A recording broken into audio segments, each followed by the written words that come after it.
Biasanya orang yang baru nikah ujiannya itu 3 tahun pertama.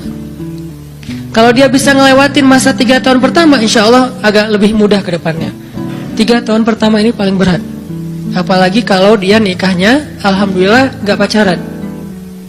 Kalau pacaran kan ujiannya udah sebelum nikah udah banyak ujian ya.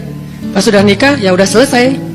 Bukan udah selesai ujiannya, udah gak ada yang perlu udah hambar aja. Udah plain ya. Pernah gitu Ustaz? Enggak sih.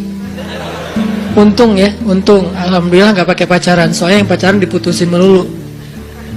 Jadi yang udah pacaran lama, pas udah nikah, kita mau ngapain lagi ya? Kayaknya udah semua ya. Oh iya, udah semua. Bulan madu dari dulu juga udah sering.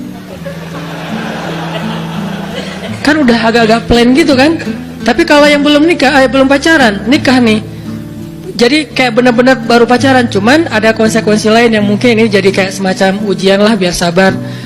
Masa-masa adaptasi, masa-masa saling mulai mengerti. Oh ternyata kamu tuh kayak gini dan segala macam. Apalagi kalau baru nikah langsung LDRan, kan berat banget tuh. Nikah LDRan, pacaran LDRan aja berat. Bener gak sih? Nggak ngaku Pacaran LDRan aja berat, apalagi nikah LDRan. Kenapa? Pacaran itu kan masih banyak pantangan. Nikah kan udah masih banyak ibadahnya. Tapi nggak boleh ibadah, coba gimana? Nggak sengsara tuh, merana kan? Harusnya boleh, tapi nggak boleh. Yang tadinya nggak boleh aja sengsara, apalagi udah boleh. Nah ini artinya setiap hari dalam tahun-tahun pertama pernikahan kita bisa aja mengatakan, udah deh, saya talak kamu, apalagi laki-laki. Kalau nggak sabar dikit keluar kata-kata talak. Kalau udah keluar nggak bisa ditarik lagi tuh. Karena kalimat itu walaupun guyon tetap kena kan? Guyon aja kena, apalagi serius. Enggak usah, saya waktu itu lagi dikuasai amarah. Emang ada yang cerai dalam keadaan nyaman? Kita talak yuk, gitu. Nggak ada kan? Yang namanya cerai pasti marah tuh. Jadi nggak ada istilah gara-gara marah terus talaknya nggak berlaku. Nggak, maksud marah yang nggak berlaku talak itu kalau sampai hilang akal. Tapi rata-rata kita masih berakal sih walaupun marah juga. Karena ada orang yang marah tuh kemudian dia jadi kayak orang yang gila gitu gara-gara marahnya, itu hilang akal. Tapi kalau masih berakal, masih mukallaf, masih bisa berpikir, ya namanya cerai nggak ada yang nggak marah. Yang namanya cerai pasti marah.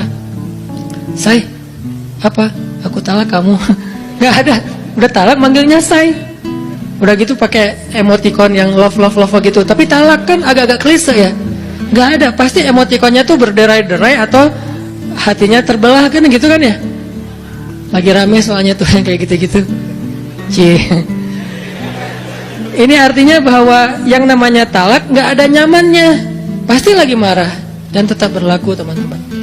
Kalau nggak Allah membimbing lisan kita, mungkin hari kedua udah talak tuh. Kalau Allah nggak membimbing hati kita, mungkin bulan pertama udah talak. Berarti kulla yaumin huwa fi sya'an.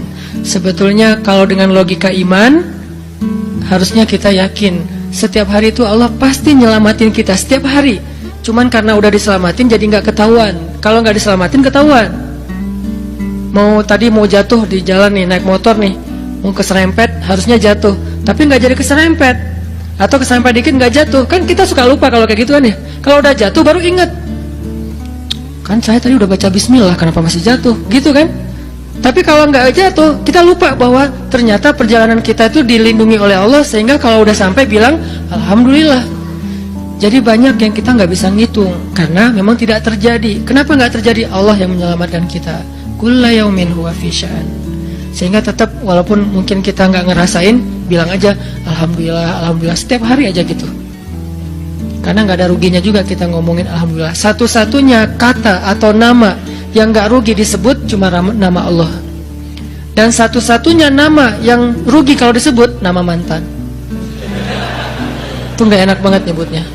Kadang-kadang lagi ngobrol sama temen atau lagi kenalan di dalam kampus nih ya, atau kelas anak baru ceritanya. Kan kenalan nih, dipanggil nama sama guru satu-satu. Pas ada satu nama misalnya namanya siapa gitu kan ya, kita sendiri yang pas nama itu disebut langsung meriang. Kamu kenapa? Itu nama mantan saya bu. Kan suka gitu ya. Sampai ada nama jalan bisa buat dia kegeeran sendiri. Saya pernah di Masjidil Haram ada salah satu nama Gate, nama Gate tuh, bukan Gate Masjidil Haram ya. Kalau Gate Masjidil Haram semuanya nama cowok, kan nggak mungkin saya punya mantan cowok kan. Salah satu gate di hotel lah, itu namanya tuh nama, pokoknya nggak usah disebut, ketahuan ntar di stalking lagi ya. Ada salah satu gate di hotel besar kayak Zamzam Tower gitu, gate-nya tuh namanya nama seseorang.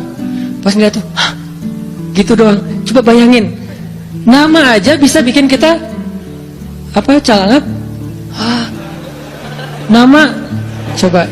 Jadi satu-satunya nama yang kalau disebut itu bikin kita nggak nyaman, itu nama muatan. Dan satu-satunya nama yang kalau disebut bikin kita dapat kebaikan, cuma nama